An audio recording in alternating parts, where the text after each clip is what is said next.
ఏదేదో మాట్లాడుతూ ఉన్నారు. ఏం మాట్లాడారు? చంద్రబాబు నాయుడు గారు ఇచ్చిన స్టేట్మెంట్ ఏంటి? మహిళల మీద ఎవరైనా చేయి వేస్తే ఇక అదే వారికి చివరి రోజు అన్నారు. 2 ఏళ్లుగా చూస్తున్నామన్నా, ఇన్ని ఇన్సిడెంట్స్ జరుగుతున్నాయి, ఇన్ని హత్యలు జరుగుతున్నాయి, ఇన్ని దారుణాలు జరుగుతున్నాయి, ఇన్ని అఘాయిత్యాలు జరుగుతూ ఉన్నాయి. మరి ఎవరికి చివరి రోజు తెచ్చారు మీరు? ఎవరికన్నా పరిస్థితిలో ఉందా? ఎవరికన్నా భయం పెట్టారా మీరు? ఎవరికన్నా ఏమైనా శిక్షలు పడ్డాయా? చెప్పండి ఎవరికి ఏం చేశారు?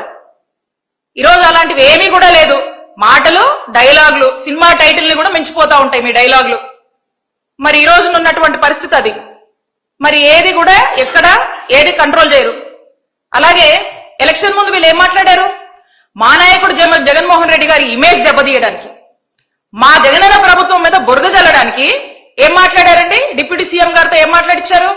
30,000 మంది women trafficking, missing, Jaganmohan Reddy గారి ప్రభుత్వంలో అసలు మహిళలకి సెక్యూరిటీ లేదు, సేఫ్టీ లేదని ఇష్టం వచ్చినట్టుగా మాట్లాడారు కదా.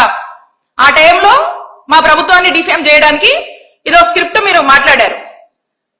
సరే, 2 ఏళ్ళైంది కదా మీరు అధికారంలోకి వచ్చి. 30,000 మంది మిస్సింగ్ అని మీరే చెప్పారు కదా.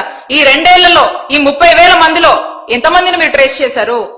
ఎంతమందిని మీరు ఫైండ్ అవుట్ చేశారు?